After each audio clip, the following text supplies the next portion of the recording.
So hello hi good morning, কেমন আছো তোমরা সবাই? তো আজকের ভিডিও শুরুতেই দেখতে পাচ্ছ ঈশানীশিতা এখানে স্কুলে যাচ্ছে হেঁটে হেঁটে, মানে ওরা ওই গেটের ওখান থেকে টোটো কিংবা অটো ধরে চলে যাবে।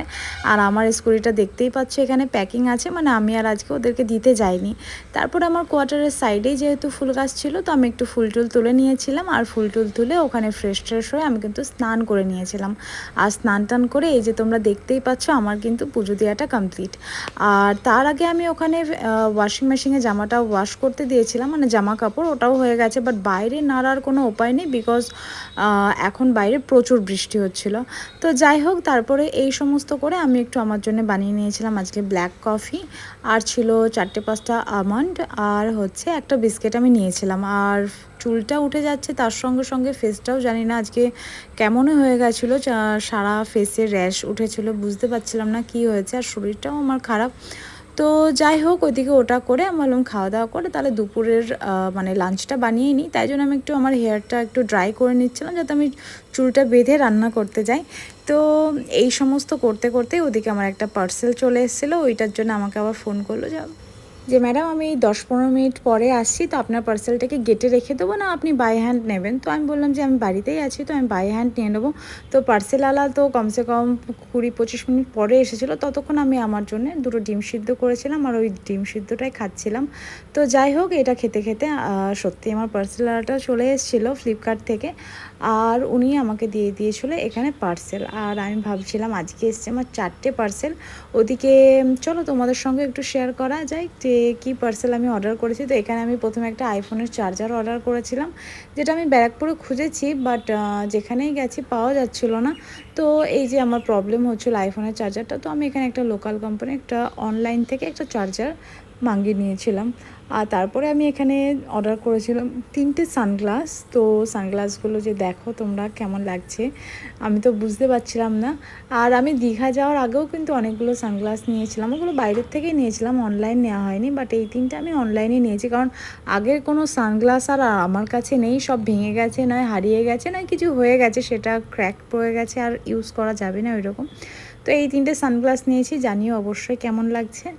আর এই সানগ্লাসটা না আমি মানে ইভিনিং টাইমে পরবো বলে, মানে গাড়ি চালাই তো অনেক সময় সত্যি আমার চোখে হাওয়া লাগে কিংবা কোনো পোকা টোকা ঢুকলে একটুখানি আই অ্যালার্জি আছে, তো আমি ওই জন্য এই সানগ্লাসটা নিয়েছি।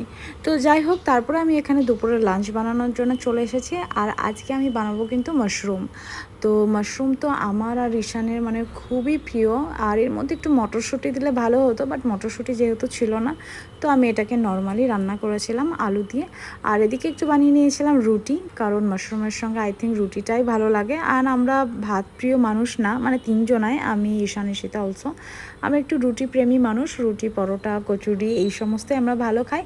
তো এটা সকালে তো আমি ডিম সিদ্ধ খেয়েছিলাম, আর এটা কিন্তু ওদের লাঞ্চ ছিল, অ্যান্ড আমিও খেয়েছি লাঞ্চটা। তারপর লাঞ্চ টাঞ্চ করে একটুখানি ঘুম দিয়ে উঠে চলে গেছিলাম একটুখানি স্টেশনে। আর আমি এখন যাচ্ছি হচ্ছে কাঁচরাপাড়া, কারণ আমার একটা শাড়ি নেওয়া ছিল আর ওটাই একটুখানি করব এক্সচেঞ্জ। তো ভাবলাম যাই ঘুরেই আসি, বৃষ্টি হচ্ছে, কোনো অসুবিধা নেই, ঠান্ডা ঠান্ডা মৌসুম ছিল।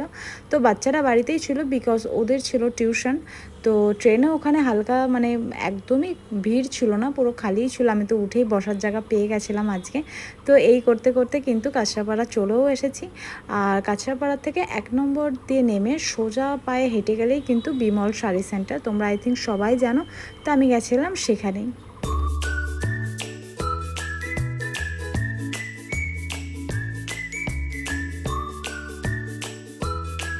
সো কী শাড়ি নেব প্রথমে সত্যিই বুঝতে পারছিলাম না। তো আমার কাছে না lavender colour and bottle green কালারের কোনো শাড়ি ছিল না, তো আমি ওই ধরনের শাড়ি দেখছিলাম, মানে ওই কালারটা।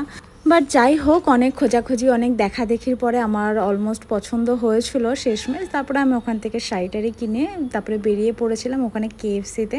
অ্যান্ড কেএফসিতে আমি বাচ্চাদের জন্য খাবারটা প্যাক করে চলে এসেছিলাম, আর এখানে আসার সময় একটুখানি খেয়ে নিয়েছিলাম ফুচকা।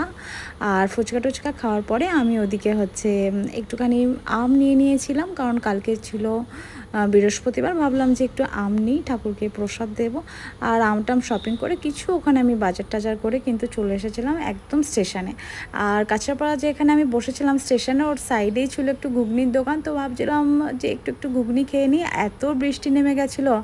আর এখানে কিন্তু অলমোস্ট বেঁচে গেছিলো 7:30। আমি ওদিকে মানে ঈশানীশিতাকে ফোন করছি যে ওদের পড়া হয়েছে কি ভালো মন্দ, বাট আমার ফোনও এদিকে বেশি একটা চার্জ ছিল না। তো যাই হোক, আমার বাড়ি আসতে আসতে কিন্তু অলমোস্ট বেজে গিয়েছিল হচ্ছে 8:30, 8:30টার ওপরে বেজে গেছে। আর তারপরে আমি বাড়িতে এসে এখানে একটু আমি কোকাকোলা খেয়ে নিয়েছিলাম, আর ওদেরকে আমি দুজনাকে ডিভাইড করে দিয়ে দিয়েছিলাম। তো এখানে আমি 1 প্যাকেট চিকেন নিয়ে নিয়েছিলাম, চিকেন লেগ পিস, আর হচ্ছে আর আমি নিয়ে নিয়েছিলাম বার্গার। তো দুজনাকে ওদিকে আমি ডিভাইড করে দিয়ে দিয়েছিলাম, আর আমি চলে গেছিলাম একটুখানি ফ্রেশ হতে। মানে সত্যি কথা বলতে বৃষ্টি হচ্ছে, গরমটাও সেরকম লাগছে না, তাও যেন কেমন একটা গা চিপচিপে একটা গরমের ভাব ছিল। তো আমি ভাবলাম যে একবারে স্নান টান করে ফ্রেশ হয়ে আসি। তো স্নান টান করে ফ্রেশ হয়ে নিয়েছি, আর এখানে আমি আমার জন্য বের করে নিয়েছি দেখেছো আলুর চপ আর লঙ্কা চপ, যেটা আমি ওই কাঁচরাপাড়া স্টেশন থেকেই কিনেছি। মানে ওখানে যখন বসেছিলাম বৃষ্টিতে অলমোস্ট 1.5-2 ঘন্টা মতন, তো ঘুগনি খাওয়ার পরে মনে হয়েছিল যে একটুখানি চপও নিয়ে যাই বাড়িতে, মুড়ি টুড়ি দিয়ে খাবো। তো ওখানে আমি আমার জন্য একটু দুধ চা বানিয়ে নিয়েছিলাম, আর মুড়িটা কিন্তু সত্যি আর খাইনি, কারণ এই 4টে চপ আর দুধ চা খেয়ে আমার আর মুড়ি খাওয়ার মতন পেটে কোনো জায়গা ছিল না। তো যাই হোক, এইসব চাটা খেয়ে, আর হ্যাঁ, আর একটা কথা হচ্ছে আমি এখানে অনেকগুলো নেল পলিশ কিনেছি। তোমরা হয়তো অনেকেই জানো কম বেশি, আমি এখন নেল আর্টের একটা কোর্স করছি। তো যাই হোক, এই নেল পলিশগুলো আমি ওখান থেকে কিনে এনেছি। তো অনেকটাই রাত হয়ে গেছে, এখন অলমোস্ট 10টা, 10:30 বাজতে গেল। তো ভাবলাম নিজের পায়ে একটু বসে বসে নেল পলিশ পরি। আর এটা কিন্তু আমার অনেক আগেকারই একটা স্বভাব যে রাত্রেই আমি নেল পলিশ লাগাতাম, মানে বসে বসে রাত্রে নেল পলিশ, আলতা, এগুলো। সো যাই হোক, এই তো ছিল আমার সকাল থেকে রাত পর্যন্ত আমার পুরো দিনের অ্যাক্টিভিটি। তো আমার ভিডিওটা ভালো লাগলে অবশ্যই লাইক করো। ততক্ষণের জন্য টাটা, আসছি কালকে আবার পরের কোনো নতুন ভিডিওতে।